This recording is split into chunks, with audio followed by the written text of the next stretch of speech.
Bueno, se construyó un circuito con un PLL 565 para probar y entender el funcionamiento del detector de fase en condiciones estáticas y dinámicas. Primero se alimentó el circuito con 7 voltios y se observó la diferencia potencial entre el test point 2 y el 3, que fue 0.02 voltios. Este valor corresponde al nivel de referencia de salida del detector de fase. También se visualizó en el osciloscopio la señal de salida del VCO para encontrar la frecuencia natural del PLL. Esta frecuencia fue 64.83 kHz y será de referencia para encontrar las frecuencias de captura y enganche. Ahora se aplica una señal de entrada de 5 voltios pico a pico y con una frecuencia aproximada a la frecuencia natural del PLL. Se puede observar que la señal se encuentra capturada y sin desfase con respecto a la señal de salida del VCO. Bueno, ahora nos interesa conocer las frecuencias de enganche y captura, por lo que disminuimos la frecuencia de la señal de entrada con respecto a la frecuencia natural, que es de 64.83 kHz. Empezamos a aumentar la frecuencia de entrada poco a poco hasta que la señal queda capturada. Podemos verla bien en el osciloscopio con respecto a la entrada. Esto ocurre cuando la frecuencia es de 60.83 kHz y la diferencia potencial, que siempre se mide entre el test point 2 y 3, es de 0,10 voltios. Seguimos aumentando la frecuencia para encontrar la señal de enganche, ya que no podemos diferenciar totalmente cuando sale el rango de captura. Esta señal se pierde, sale del rango de enganche en 91,83 kHz y la diferencia potencial es de menos 0.72 voltios. Ahora, para poder conocer las dos frecuencias que nos faltan, se hace el proceso inverso.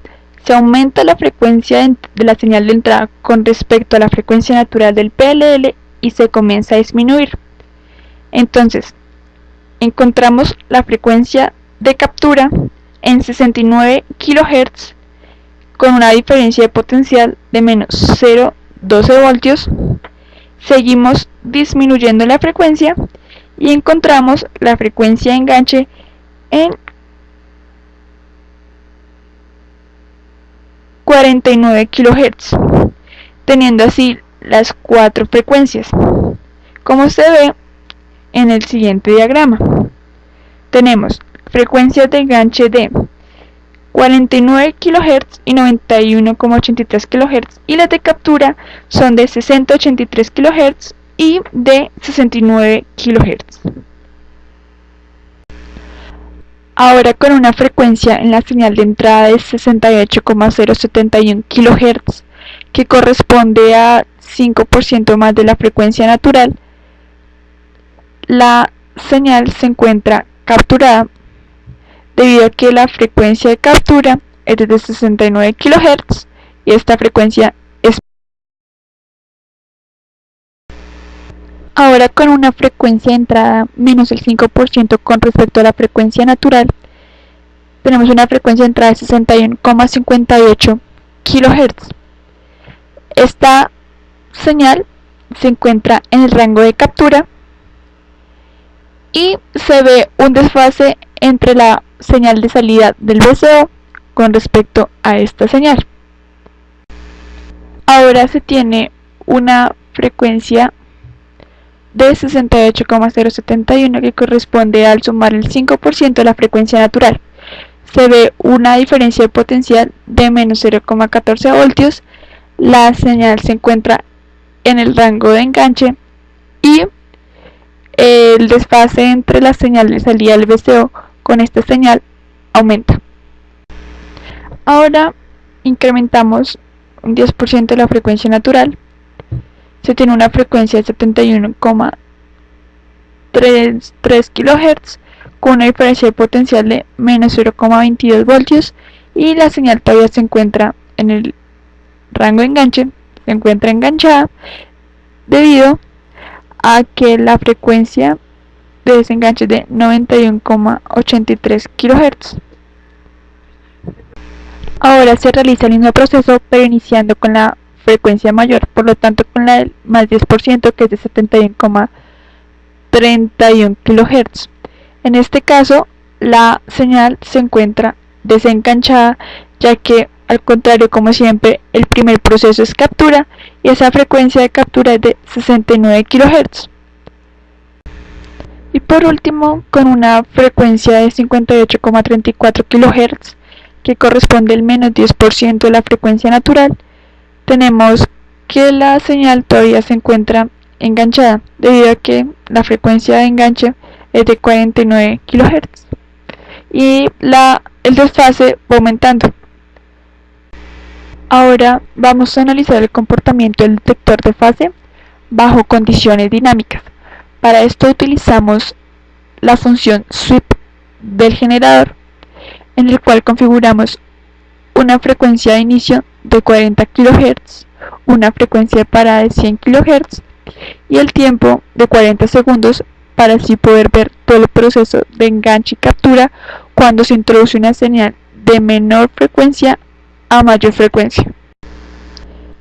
Durante este proceso vemos al inicio que la señal se encuentra perdida y vemos que esta es capturada en 60,83 kHz. Cuando entra en esta, se empiezan a ver los cambios de fase, van aumentando hasta que a una frecuencia de 91 kHz las señales se encuentran en contrafase y la señal queda fuera del rango de enganche. La señal queda perdida. La pregunta número 1 dice realizar un pequeño comentario acerca de la estabilidad de los PLL y del VCO cuando está en la frecuencia de libre corrimiento, para lo cual se variaron los valores de resistencias y capacitancias en un montaje realizado en físico, comprobando de esta manera que siempre a la salida del VCO se tiene una señal cuadrada y su salida en frecuencia corresponde a la frecuencia natural del PLL, debido a que en el circuito no estamos poniendo ninguna señal de entrada. Esta frecuencia natural varía dependiendo de el valor de resistencia y capacitancia que se hayan colocado, debido a que el PLL en su datasheet tiene una fórmula teórica que nos permite calcular cuál sería la frecuencia natural teórica del PLL con determinados valores de resistencias y capacitancias, para lo cual se tiene que la frecuencia natural teórica es igual a 0.3 sobre la resistencia por la capacitancia.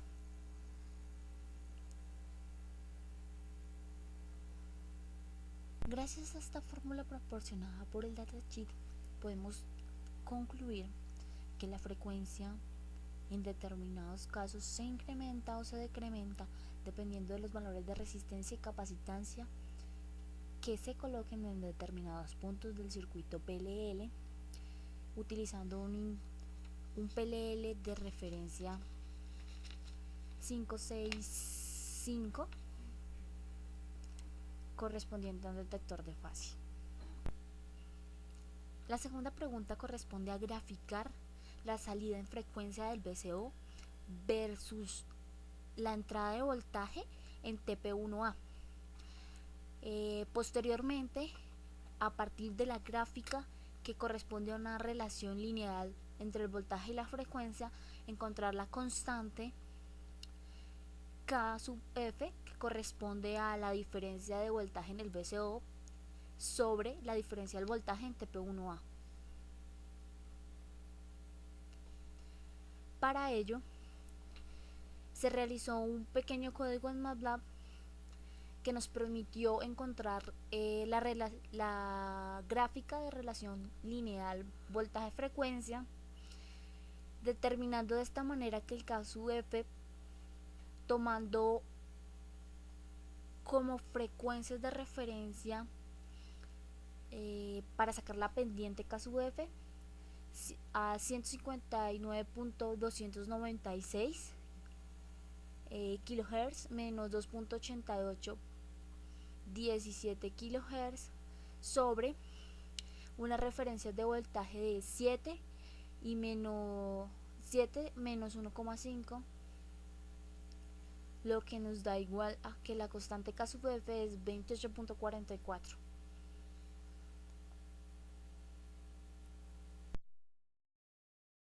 El tercer punto corresponde a una explicación entre las diferencias de dos frecuencias moduladas, y asimismo pregunta cuáles son las características que cambian en las dos formas de onda similares a FM que se observan en cada caso.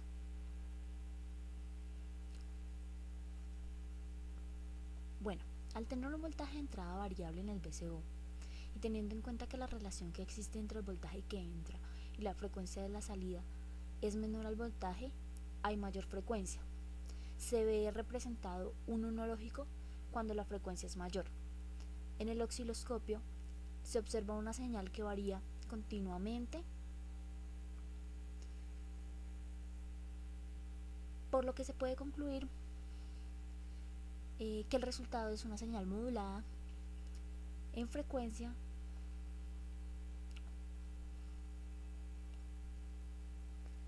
proceso conocido en comunicaciones digitales como modulación FSK.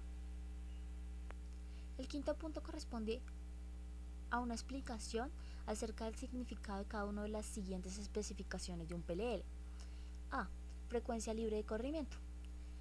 La frecuencia libre de corrimiento corresponde a la frecuencia natural del PLL, que se obtiene a la salida del VCO sin tener un voltaje a su entrada. Tracking range. Este es el rango de enganche del detector de fase. Corresponde al rango exterior y es el segundo proceso por el que pasa la señal de entrada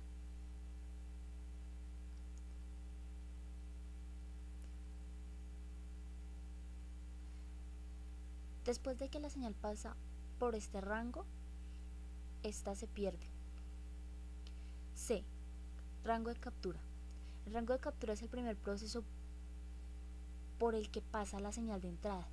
La frecuencia natural del PLL se encuentra en este rango y cuando la señal de entrada es igual a esta frecuencia,